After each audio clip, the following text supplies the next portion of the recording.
రాష్ట్ర ప్రభుత్వము ఇచ్చిన హామీలే అడుగుతున్నారు అన్నగారు, వేరే ఏది అడుగుతలేరు. మరి ఇన్ని సంవత్సరాలైనా 24 జూన్ 2015 అనాథ పిల్లలకు అమ్మా నాన్న ప్రభుత్వమే.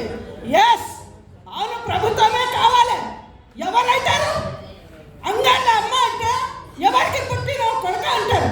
ఇప్పుడు ఉన్న ప్రజలకే అడిగడిగిన కష్టాలు ఉన్నారు. తెలంగాణ అనాథ ఉంది, ఇంతవరకు సమస్యలు పరిష్కారం కాలేదు.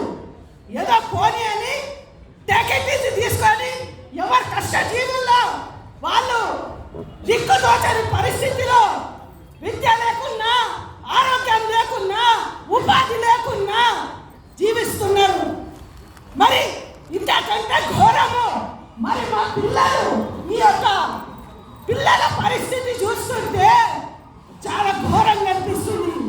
దేవుడు కూడా కనికరిస్తాడు. మరి ప్రభుత్వాలు ఏం చేస్తున్నాయి? చెయ్యాలి. మీరు చేసే వరకు మేము ఆడతాము, మీ అంటే ఉంటాము. మా పిల్లల హక్కుల కోసము మరి స్మార్ట్ కార్డు కానీ, స్పెషల్ కోటా కానీ, స్పెషల్ బడ్జెట్ కానీ కేటాయించే వరకు మా వంతు